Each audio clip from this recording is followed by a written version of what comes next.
In today's video, I am going to teach you how to remove objects from video in Canva. We'll cover two practical approaches that keep things clean and simple. The first is the screenshot method, which works best when the object you want to remove isn't moving.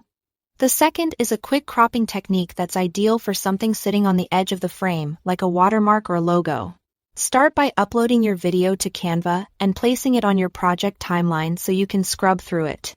Move the playhead to the exact frame where the unwanted object is clearly visible. Accuracy here matters, because we're going to disguise that precise moment. Take a high-resolution screenshot of that frame. Use the highest quality capture you can so it blends seamlessly with the original video. Bring that screenshot back into Canva and add it to your canvas. Select the image, open Edit Photo, and choose Magic Eraser.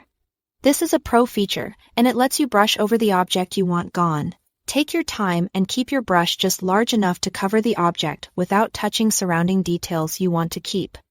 The AI will fill in the area to match the background. If the result looks off on the first pass, undo and try a slightly different brush size or a more careful outline.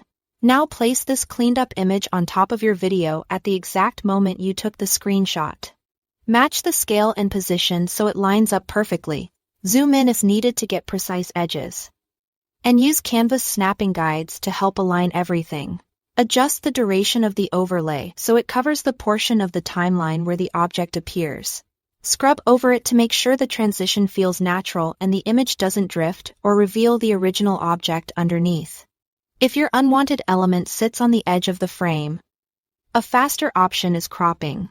Right-click your video and choose Detach Video from Background so you can manipulate it freely. With the video selected, use the crop handles to trim away the area that contains the watermark or object. After cropping, resize and reposition the remaining video to fill your frame. This works best when the object lives in a margin you can lose without cutting into important content. That's it. Thanks for watching.